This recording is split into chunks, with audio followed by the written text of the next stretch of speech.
this election is ranked choice, and you try to explain it, and then it was like, maybe you should come back and talk about it for everybody. I met Madelyn the other week when she was buying her birthday dress, and she was telling me all about Zohran, the candidate for mayor, and how she's been canvassing for him. Elections are coming up. When are they coming up? June 24th is normal voting, but early voting starts June 14th. And I was wondering, like, A, can you tell me more about Zohran and why you're so excited about him? I would love to. I mean, for starters, he lives in New York. Cuomo, who's his main adversary, has not lived in New York since he was 30, which was 1992. Same thing, we have a thing with electing mayors who don't live in New York. Eric Adams lived in New Jersey. He's also advocating for a livable New York. Like, I've grown up here. I want to be able to live here. If things keep going the way that they are set to, I will not be able to live here because rent is absurd. So Zohran wants to freeze rent on rent-controlled apartments, which Adams increased rent on the average rent-controlled apartment up to 9%. People are always like, but how can the mayor even control that? That's what people keep saying to me when I'm canvassing. But the mayor actually picks who's on the tenants board, and that's who controls how legal rent increases are and stuff like that. He also wants free buses, free childcare. He wants to raise the minimum wage to $30 an hour. And also, like, he's not Cuomo. Cuomo sucks. He's such a dick.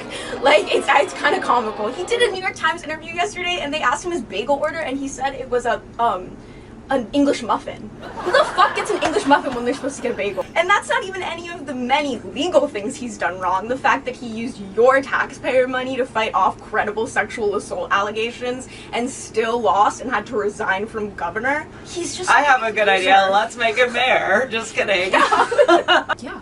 Zohran's awesome. Hell yeah. Do you want to try on some clothes? I would love to try it. All right, awesome. This is a hand-painted silk dress from Julie and Joyce, who did Mandalay, and I'm obsessed. What do you think? I love it. Kind of reminds me of your glasses. Yeah, I feel like I'm in Aquamarine with Emma Roberts. Okay, what else can you tell me about Zohran? He wants to lower your rents. He wants to make it cheaper to go grocery shopping. He's running on a campaign of city-owned grocery stores. He wants to have free buses. And he actually already successfully tried out that campaign when he's currently a community board member for Astoria. And there was a year-long trial of one free bus route in every borough, and it went great. Along with free buses, he wants to completely overhaul the buses so that they're, on time. And like, come, because that's a problem. Look how cute this is. It's silk, it's like snake print, and then embellished flowers all over it. I love when animal print meets floral and fun little sparkles. And I love the symmetrical neckline. What else do you like about him? He went to public high school here. Real public high school, okay? Not prep school, not boarding school, in New York. These things feel big. He started the first Palestinian Student Organization for Justice at his university, or his college. He went to Skidmore or Swarthmore, or one of those scary liberal arts schools in the woods, which I feel like shows great stamina. If you can live in the woods for 4 years, like, you can probably put up with a lot. He immigrated here at age 7. He was born in Uganda to Indian parents.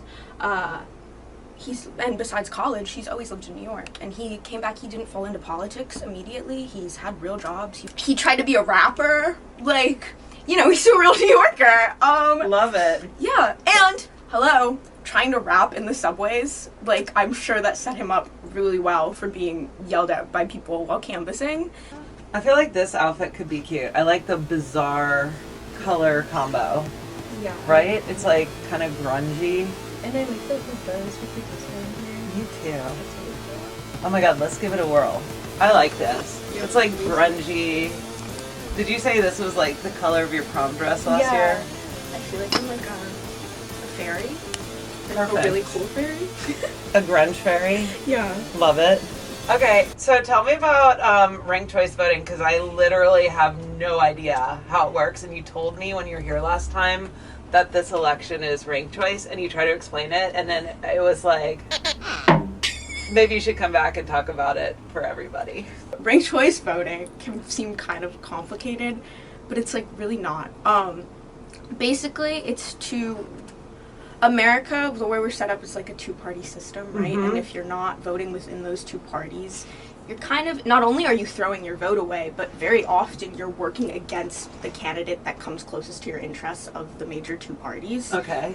Like, I know in the federal election, a lot of people felt complicated about casting their vote for Kamala Harris. Not voting for Kamala was casting a vote for Trump, and I know nobody wanted to do that. So ranked choice voting would allow you to vote with that third party candidate that your heart lies with, and then number 2 or number 3 you can put, you know, the candidate that feels like the responsible choice or the choice that needs to be made. In the New York election you have 5 spaces to fill. You don't have to fill all of them, but you can fill all 5. And if who you put as number 1 with the mayoral election, say that you really love Adrienne Adams and you want to put her first, if and when she probably does not receive the 50% you need to win the Democratic primary, she'll just be eliminated and your vote will go to your second, whoever you wrote number 2, and so on and so forth. So if second gets eliminated, then it's your third. If third gets eliminated, then it's your fourth. If you put someone on your ballot, you should be comfortable with the idea that you could be casting a vote for them. Like the idea of like, oh, well, I'll just put Cuomo last because he's my least favorite.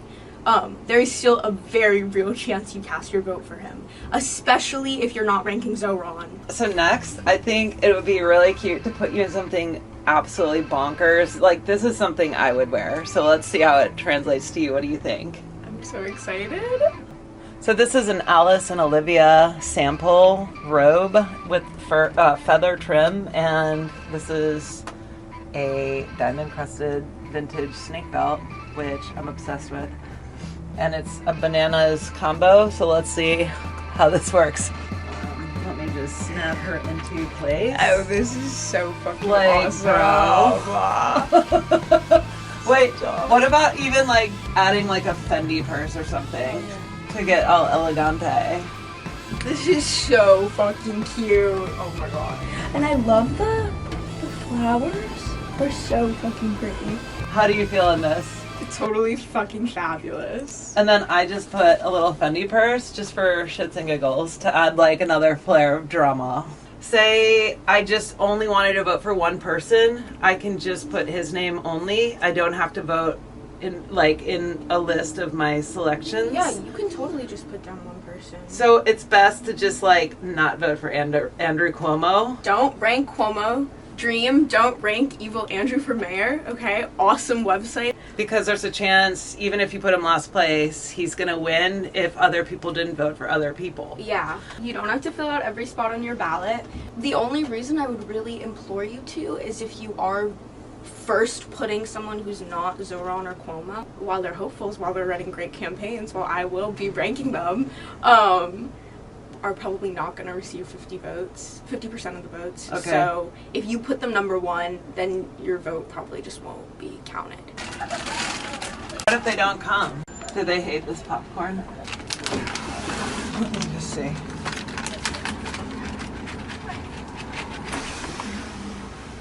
Where's my girl at? Well, damn, I love feeding the pigeons, but they kind of came by earlier. Maybe they're full, but maybe they'll come back later. Especially my main bitch, Peggy. There's Peggy. That's my girl. AKA Pegasaurus Rex. Oh my god, Madelyn, you fucking roll. Thanks for coming and telling everyone how to do it. And remind me, when's voting again? June 24th is the Democratic primary. You can change your address up to 10 days before. And same thing with all my fellow first-time voters. You can still register to vote. Yeah, June 24th. Hell yeah, well thanks for coming by. Thanks for having me. I'll see you later.